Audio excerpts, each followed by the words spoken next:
Hey guys, Alex and Dan from 7th Hour Films back again with Doctor Who. Last time around we had Smith and Jones. What was that one about? Well, despite leading us to believe that Donna was going to be the new companion, she apparently was a one-off for now.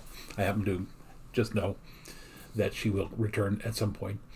Instead, he picked up Martha Jones because a group of intergalactic bounty hunters called the Judoon stole a hospital because they were looking for a hemivore or something like that. Anyway, and the hospital was put on the moon. So what was the thing? It was the Judoon with something on the moon. I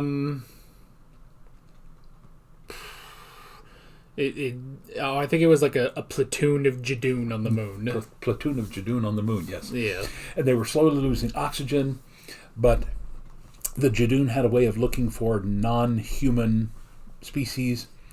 So the doctor, can't remember exactly what he did, but he made the hemivore stand out, and they took that away and sent the hospital back to Earth. And the doctor had to prove that somehow or other he went back in time and did something that appeared right at the beginning, which I never understood until that point. But anyway, so a very complicated but interesting episode, and introducing Martha, whose cousin had disappeared in the Cybermen invasion. Yeah, at the Battle of Canary Wharf. Martha, who is a doctor, or at least close to being a doctor, and coming from a recently broken family, and just getting away from the chaos, climbing aboard the TARDIS. It's a good start to the season and a good introduction to Martha. So, yeah, do we have anything else really before we get into this episode? Not really. In rehearsals for The Scarlet Pimpernel, it's going well. You'll notice from time to time I'll reach over here. I've got my box of tissues handy because getting back in that the building was built about 1959, and I'm not going to say it's a toxic building, but every time I'm away from it, my how did they used to say this? My nasal passages dry up, and every time I go back, my nose runs like a leaky faucet. So just be aware. Well, yeah. So, but yeah, I guess that's it. Do we have? Is it next week? I think we'll do another Torchwood episode. Episode 2. Yeah, because I've got it to where like we have like 2 weeks off between each episode. So I guess next week we'll be doing another Torchwood episode along with episode 3, and that will be episode 2 of Torchwood. And then we'll take another break. We're gonna watch a couple of the episodes on our own time. I have no idea when, but we'll figure that out. And then we'll come back for episode 6 and so on and so forth. I've explained it 1,000 times. So, but yeah, I guess that's pretty much that. So we might as well jump right into episode 2. Let's do it. Lilith, this cannot be the home of one so beautiful. Forgive me, this is foul. I mean, it's just stuff from a Hot Topic.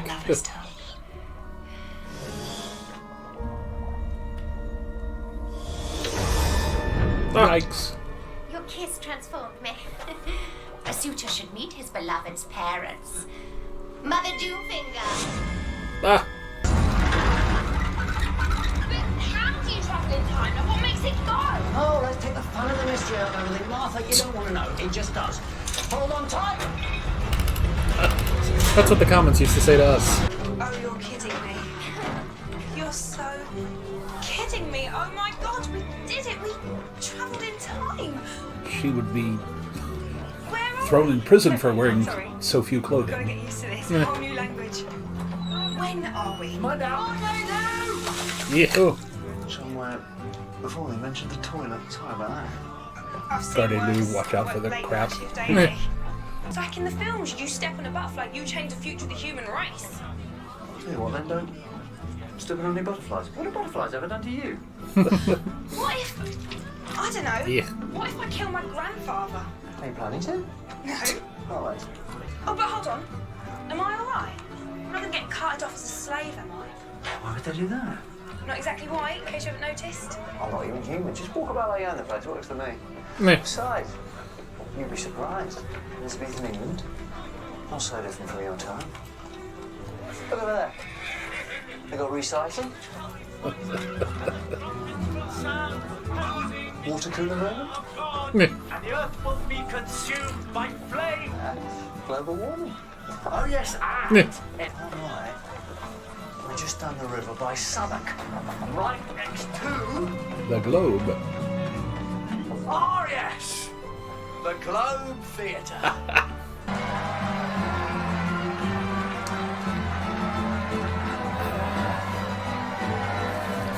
Just heard you say, don't know that they had painted backdrops, but everything else looks very good. Those are the groundlings. Didn't have to pay more than like a penny. Shakespeare. I want to see Shakespeare. Author. Do people shout that? Do they shout author? Author! Author! You started a trend. They do now.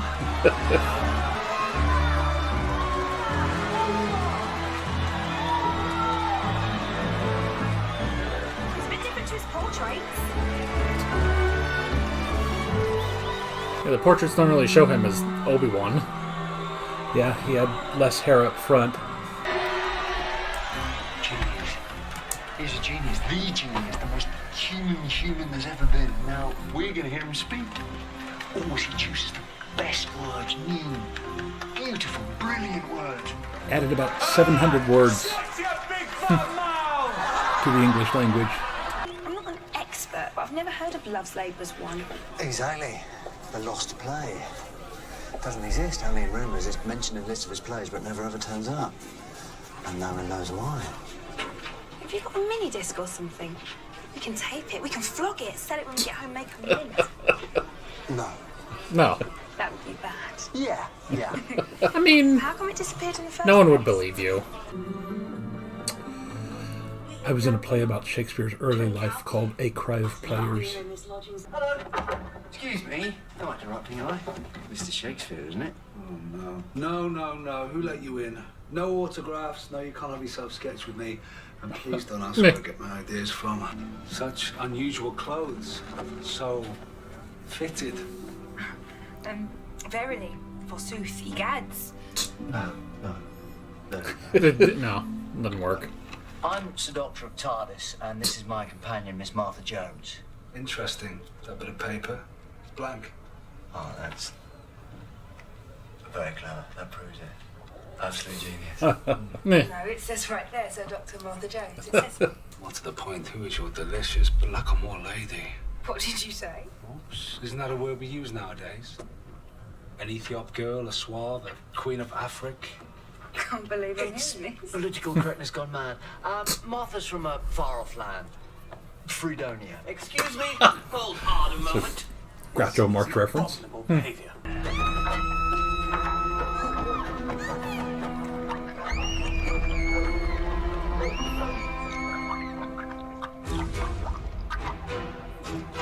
Ugh. What a terrible way to die. You don't know what's happening. Good mistress, this poor fellow has died from a sudden imbalance of the humours. Natural, if unfortunate, demise. Call the constable, have him taken away. Yes, I'll do it, Mum.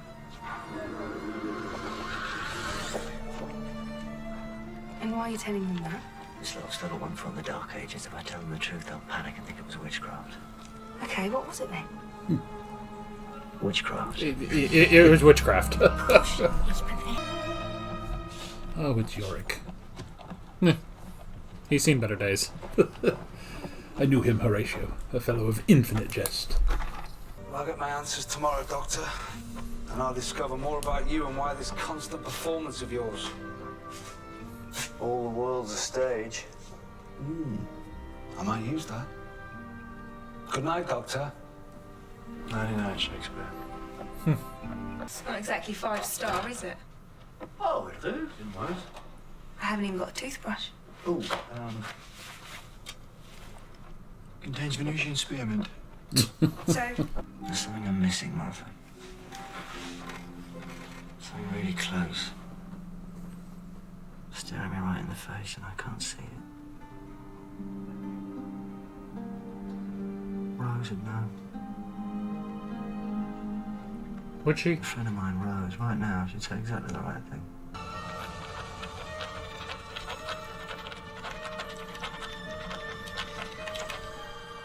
And she has great puppet penmanship. Rage, rage against the dying of the light. I might use that.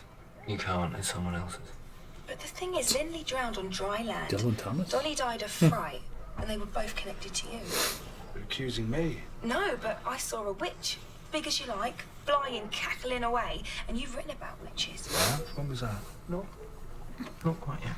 It Whoops. is book of witches. You should know. Stand on the stage. Say the right words with the right emphasis at the right time. Oh, you can make men weep or cry with joy. Change them. You can change people's minds just with words in this place. Richard III becomes a villain. Exaggerate that. So your police box, small wooden box with all that power inside. Oh, Martha Jones, I like you. Love's Labour's one. I don't think much of sequels are never as good as the original. You seen this last bit?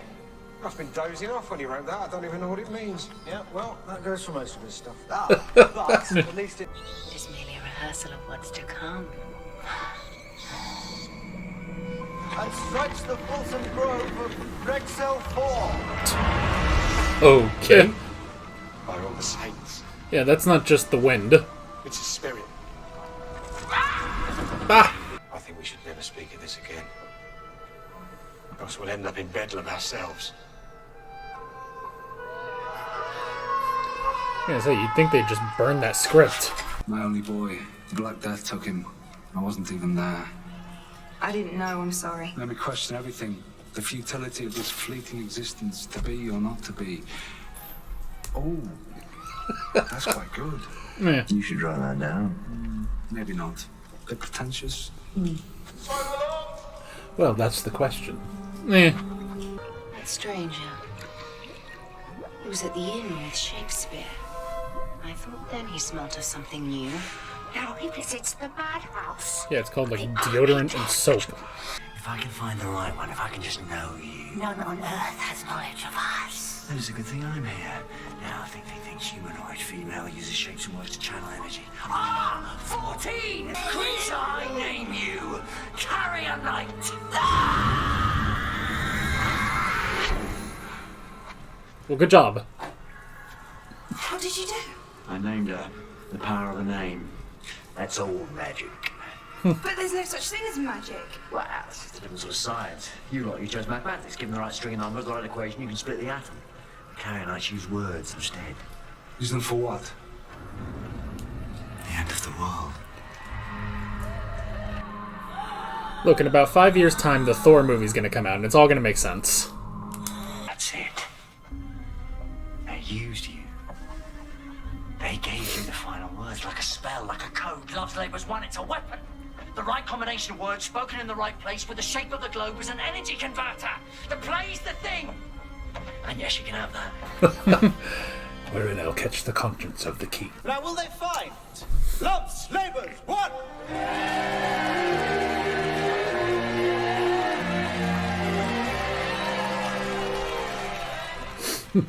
Statler and I Waldorf. was about to say. Will you get to the globe? Good luck, Doctor. Good luck, Shakespeare. Once more out to the breach.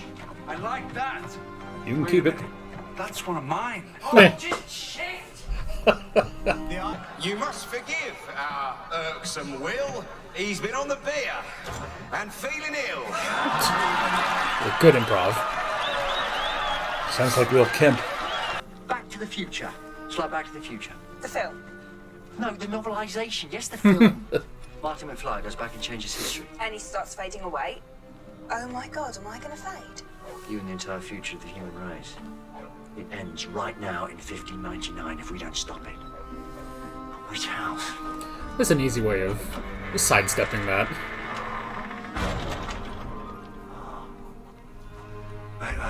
your house. It's my turn. I know how to do this. Kick her. I name thee Carrier Knight. What did I do wrong? Was it the finger? Power of a name works only once. Observe. I gaze upon this bag of bones, and now I name thee Martha Jones. Oh, and you have to add the rhyme, too. Oh, we'll see. What was that for? What did you do? Souvenir. We'll give it back. She didn't even need the broom to fly. Cheating. You might call that magic. I'd call that a DNA replication module. What use is your science now? Next time, don't get, like, so close to the enemy. Hold on, mister. 2 hearts. I'm making a habit of it. I've only got 1 heart working. How do you people cope? I've got it. The other one started. Hit me on the chest. Other side. On the back. Left a bit. Lovely. Yeah. There we go. I told thee so. I told thee. Stay still.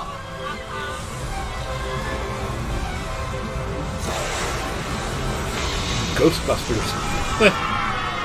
Stop the play. I think that was it. Yeah, I said stop the play. I hit my head. Yeah, don't rub it, you'll go bald.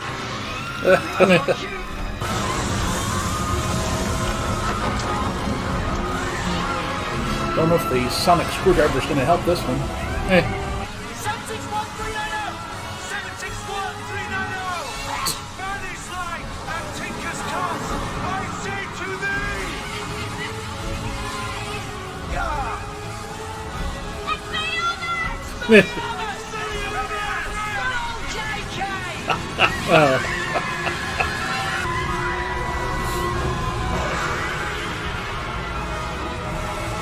Tornado of witches. Last labor's one. There it goes.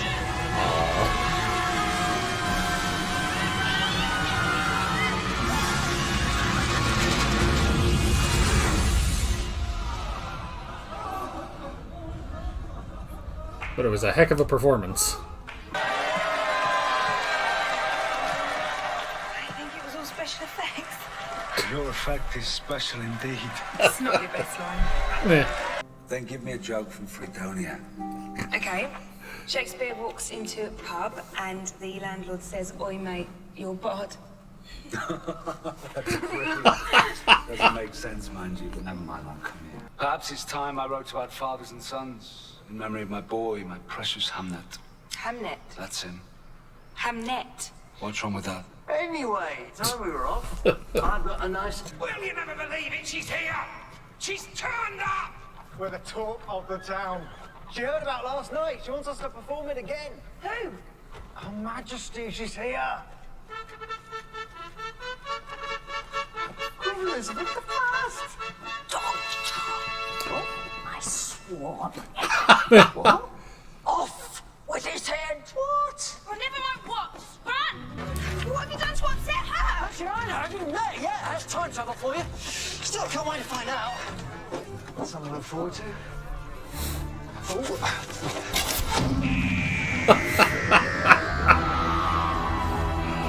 All right. Now, I don't know how many people are like watching Doctor Who through for the first time that haven't seen all of our videos. I don't know.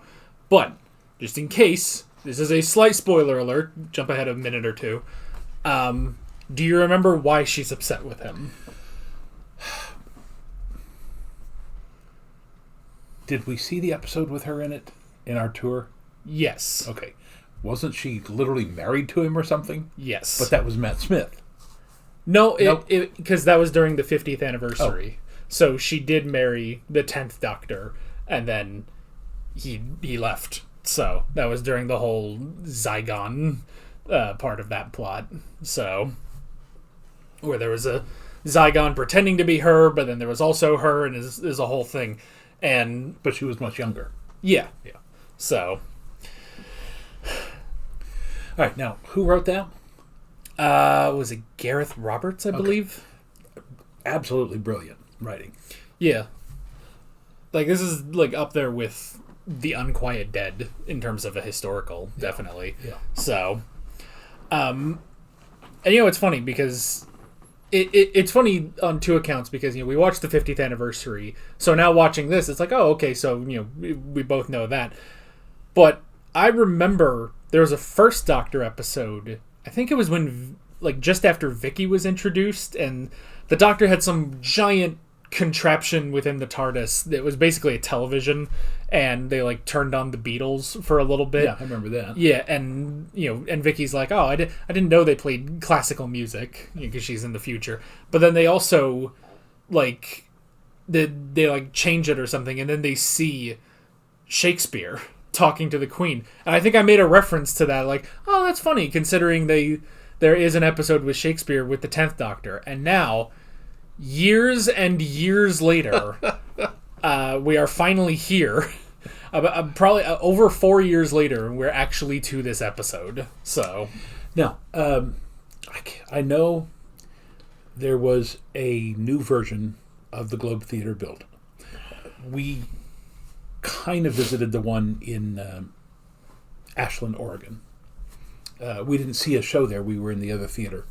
But I can't remember. So I'm wondering if they filmed that on location at this new version, or if that was mostly CGI'd. I mean, it's such a big thing. I don't think it was CGI. They probably, yeah, if there was a second version of it, they probably just filmed it there. So, well, again, there's the first one burned down during a performance of Henry VIII. This is back when they didn't have, you know, sound equipment. So, in order to do a cannon shot, they actually had to fire off a cannon. But the sparks from the cannon exploding the ball out, the sparks set fire to the thatched roof, and the whole thing burned down. I don't remember if it was rebuilt after that, but I know that I know it was sometime in the 20th century that they built a replica of the Globe, and the Royal Shakespeare Company, I'm imagining, was the one that moved in there. I think Anthony Hopkins worked there for a while. Anyway, so I'm just wondering if that was where they had filmed that. Because, again, it seems like a huge set to construct. Yeah. If it wasn't. Yeah, definitely. There's a very interesting... I like that this is like The Unquiet Dead, where it's like, you know, we're gonna take Charles Dickens, and it's like, okay, so what's his most famous work? Is Christmas Carol. It's like, well, that's about, you know, there's ghosts that meet Ebenezer Scrooge. It's like, so let's have him encounter ghosts. But then it's like, well, they're not really ghosts. They're the Gelf and stuff like that, and they come through the rift and stuff. And then, so it's like, okay, now we're doing Shakespeare. And it's like, okay, Shakespeare wrote about witches once, didn't he? It's like, that'll work. And just having, and it all, like, works perfectly too, just with the setting of this, you know, I don't know, I guess, does this classify as medieval or around there? Renaissance, yeah. So the sort of Renaissance, but they say it's like they still kind of have one foot in the Dark Ages. You know, there's still the Black Plague going around, and still using leeches to cure people of their ills. Yeah, so it's like, so, and I like that line that the Doctor has, like, you know, if I tell them what it actually is, they'll think it's witchcraft. It's okay, so what is it? It's witchcraft. So, but I like that, just showing it's like, oh, you know, these very stereotypical witches, you know, but then it's like, well, they're aliens, you know, they were beings from, you know, the dawn of time that were imprisoned by the Eternals or whatever, hopefully more interesting ones than the ones in Marvel, and then, you know, they were able to escape because of Shakespeare, and it's like, oh, it all ties in, it all works really well. So, and again, he is considered to be probably the greatest wordsmith in the English language. And there's like, if I recall correctly, something like 700 words that he literally created that are now part of the English vocabulary. I don't remember if I saw something like this, but I think I saw a comment once that was like, do you think, like, when they have they go back to 1599. Do you think the TARDIS also translates like how they talk? Because like technically they're both, you go back to Shakespeare, he's speaking English, but it's not the same English, and it's like you almost wonder if like the TARDIS sort of translates that. So to Shakespeare, he hears the Doctor and Martha speaking kind of Old English. Yes. Now there's a kind of parallel there.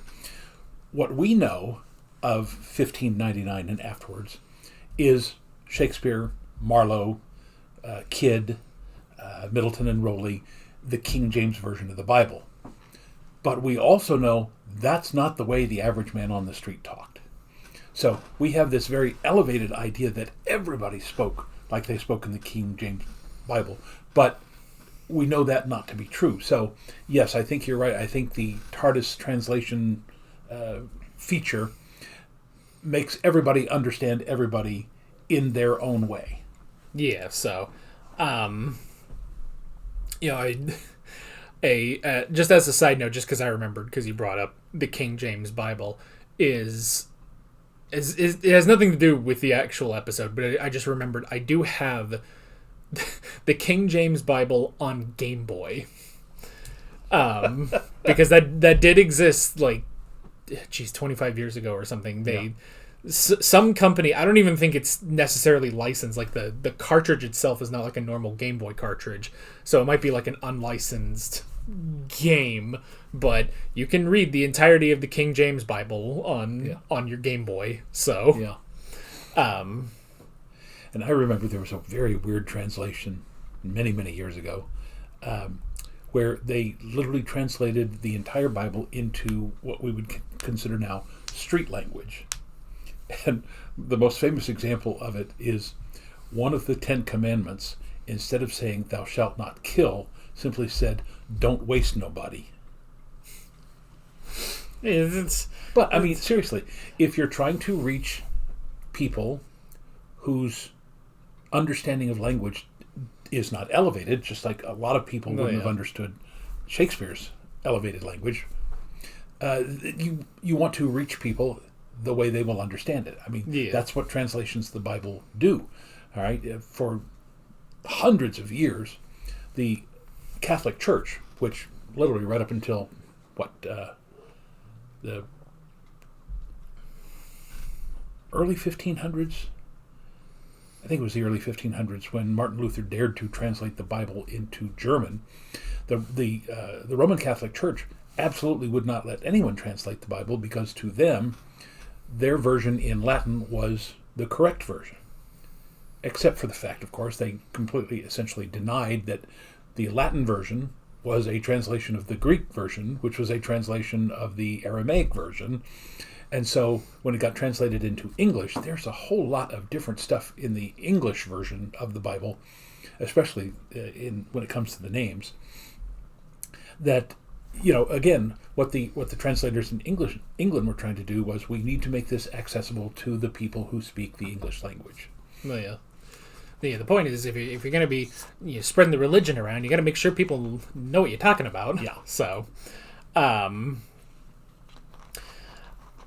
remember I had a joke the other day on The Sopranos, because one of the main characters is like devout Catholic, and she's Tony Soprano's wife, and she's contemplating. She like had the thought of getting a divorce, and she talks to like a Catholic priest psychologist, and he says like, "Oh well, he will forgive you for having the thought, but you can't do that. It's all forbidden." And I was just kind of sitting there, and I was like, "Well, if it's that much of an issue, you could go to the Church of England. They figured that out a long time ago. That's their entire purpose." So, but yeah, the whole thing with like words. I mean, it also because that ties back into the episode where at the beginning they go and they want to see Shakespeare, and the doctor's like, "Oh, he's the great wordsmith, like he comes up with all these brilliant things," and then Shakespeare is up there and he's just like, "All right, shut up, just quit your jabbering on." And it's just it's just that sort of disconnect of what you think of Shakespeare versus who he actually is, even though he still has all of that. He's also just kind of also a normal guy. I was mentioning, I was in the play A Cry of Players, and it does not take place in London. It takes place in Stratford. It's literally Will before he becomes William Shakespeare, and it's called A Cry of Players. The band of traveling players with Will Kemp and several of the other people who would go on later to become part of that Lord Chamberlain's company. They're coming through Stratford, and he's just absolutely mesmerized by the way they speak. And at one point, they're rehearsing a new play, and it may have been a play by Marlowe, and the actor literally Will is on book. He's watching them perform, and he's following all the lines because they're just in the process of memorizing. And the actor keeps screwing up one of the lines, and finally Will just jumps up and says, "You're missing a beat." The guy says, "What?" He goes, "You have to understand, it's this pentameter. You have to, if you drop that word, then you're dropping the rhythm of the speech."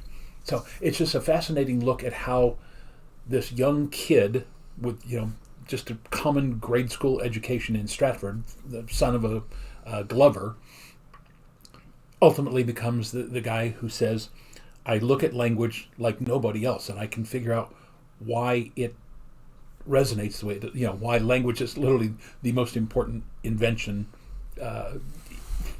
literally from the time of the hominids walking upright." So it's a fascinating story, and he is a fascinating character. Yeah. So, and then adding that to the idea of witches and stuff, which it makes sense. Like, you see different depictions of witches and stuff, and the classic is they're there, they've got the cauldron and stuff. But I like that it's not really about the cauldron. I mean, they have one. It's not about the cauldron, what they're putting in and all this stuff, just putting all this stuff in and doing all this magic, but it's more about the words that they will always say while they're doing that. And so that tying in with Shakespeare just works really well. Double toil and trouble. And again, footnote, I have been in the Scottish play. I was Duncan, the king that the Scottish laird and his wife murder. So, that was, I think, my first, I know it was first regional, maybe first national television appearance. OETA, the Oklahoma Educational Television Authority division of PBS, the Public Broadcasting System, came down and taped our version, and then it played in November of 76, if I recall correctly. I still have the TV guide that has my name in it, because it says, 7 p.m., Channel 13, Macbeth by William Shakespeare, recorded at Southwest Repertory Theater, the story, but then it listed Macbeth, Lady Macbeth, Duncan, and Macduff, I think. So I got my name in the TV guide. I remember, I think it was senior year of high school, we studied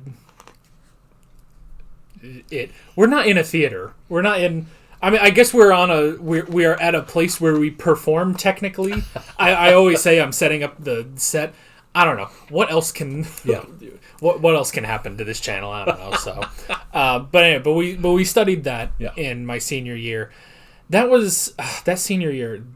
That was loaded with probably too many things we were studying, especially being seniors in high school who could frankly care less about most things. But I remember the first thing we did that year was Beowulf, and I think we kind of listened to that. We had an audio version of that. Yeah. And for this, we did we had it in our textbook, I think, but we were also watching a version, a film version of it with, I think, Ian McKellen as the lead. And so I remember that it was at least a bit more in depth than I think with Beowulf. I mean, there were a couple that we did later on in the year that were we basically just watched the movies to study it. It's we didn't have the time, but that's the thing, because we did Beowulf. There was one thing where we had to pick our own book. I picked some book about George Washington. I don't even remember what it's called. Then We did that, I think, and then we did like The Count of Monte Cristo, which we didn't have like an audio version. We didn't have a movie or anything. It was just studying the book. I don't know how that didn't take up the whole year, honestly. That's such a long book. But it was like between Monte Cristo, that, and Beowulf. It was like those are the three only interesting things that year. Yeah. Everything else was kind of hit and miss. Like, well, except like we did watch like The Importance of Being Earnest, and we at least, you know, we enjoyed it. We enjoyed watching the movie, but we didn't really. I've done that show too. Yeah, we didn't really study it, but I think that was after we watched Tess of the D'Urbervilles, Yes. which was a resounding failure in class. Like we were all laughing at it. It was so awful, and I just hated that story. So, yeah. So after that, anything would have been better. And Importance of Being Earnest is actually funny. So, I don't recall reading Shakespeare in high school, but of course, when I went to college and I was in the theater department, as a sophomore, I was cast in Richard III as Lord Hastings. Also died, had my head cut off, came back as a ghost at the end. And from there, I started reading Shakespeare. I think I ended up reading, I want to say about 30 of the 35 or 36 plays that he wrote. Always fascinated. I've been in them. I've directed them. I was in after Richard III. I've done Richard II. I've done Midsummer Night's Dream 4 times. I've directed Comedy of Errors.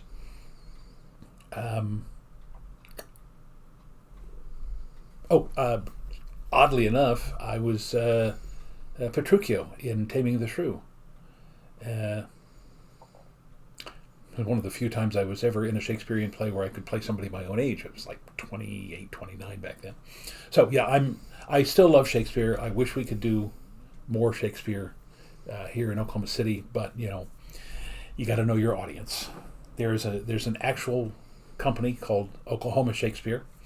They just celebrated their 40th anniversaries. I did the first 2 seasons with them. I played. I've done Twelfth Night twice. I played Sir Toby Belch once and played Malvolio once. But I did not go back to them after those 2 seasons because at the time they had decided just to do Shakespearean plays, and they were doing again some of the ones that are not standard. You know, when you do Love's Labour's Lost and The Winter's Tale and Cymbeline and Timon of Athens, people are going, you know, do the good stuff. But that's the thing. Oh, yeah. Of all of his well-known shows, you can't just keep doing those. So you have to. So anyway. Oh, yeah. But yeah, there's still a lot of Shakespeare I would love to do. And I think maybe freshman year of high school, I think we did Romeo and Juliet.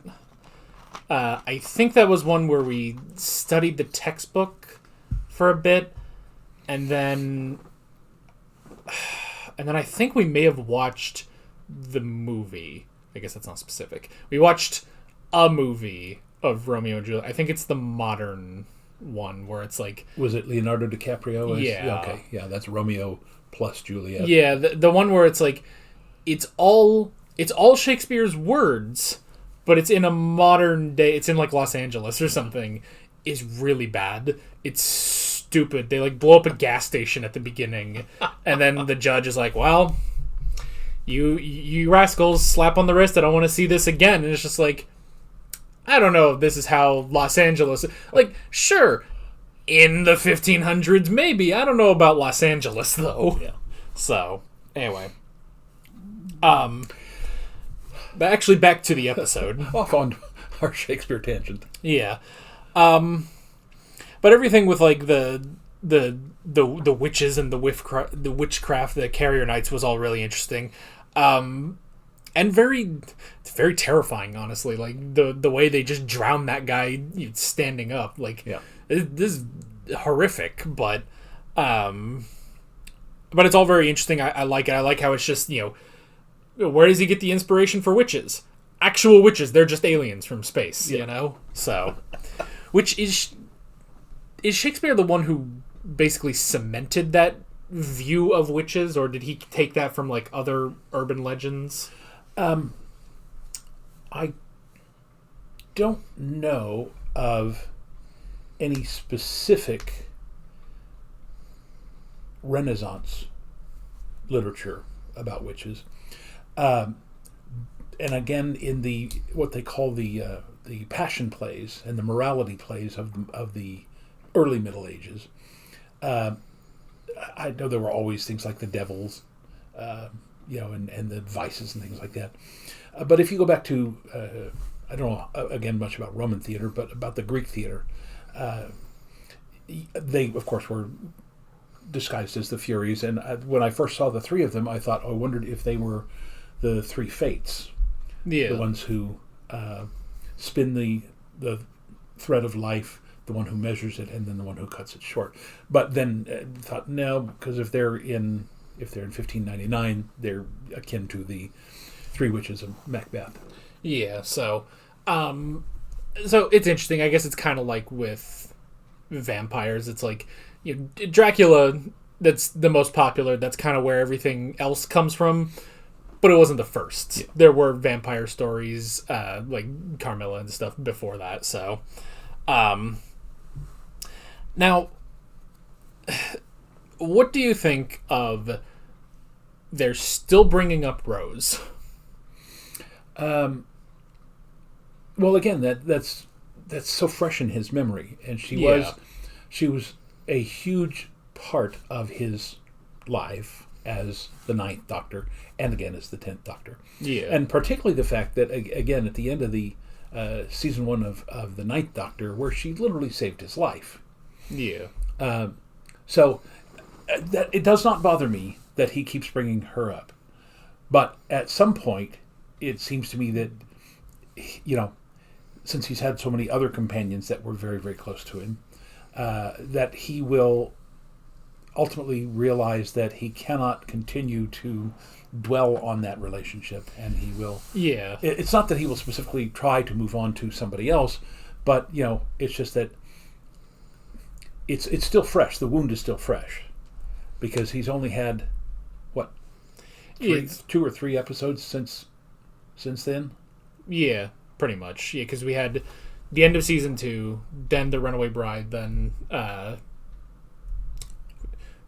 Smith and Jones. I can't remember what it's called, and then this one. So yeah, so it is still fresh. It's an interesting thing because it's like it's really the first time they've Doctor Who has done something like that where it's like he keeps that companion in mind, and he keeps talking about her right in front of Martha, and even through this he was like, well, I was just going to give you a quick trip. We were going to go see Shakespeare, and then we were going to leave. Now we're kind of staying here to figure out what's going on and stuff. And it's like he's not fully connecting with Martha, I guess, at this point. So, and I know they probably haven't addressed this, and if they have, you don't have to tell me.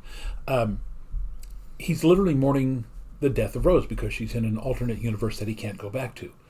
But paradoxically speaking, could he not go back in time to the time before Rose went, like he did with Father's Day, where there's literally him, and there'd be another him, and the original Rose. Yeah. But I'm assuming that again he wouldn't want to do that because that would dredge up the memory of the fact that now he can't really see her again.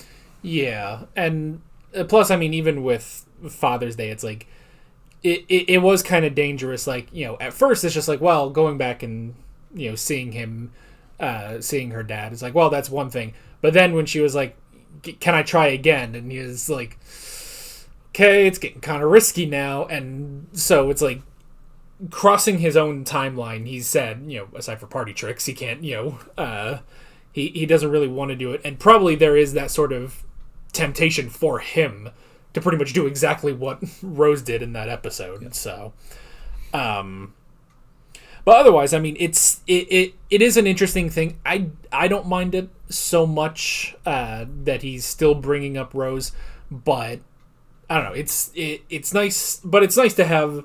I mean, just to have Martha. I think she really works, and it's like at this point you're like, well, now I'm ready for more connection with Martha. Yeah. So, and again, I've mentioned this last episode. I like the fact that although she comes from a rather middle class family, that she is a doctor in training, so she is much smarter than Rose ever was.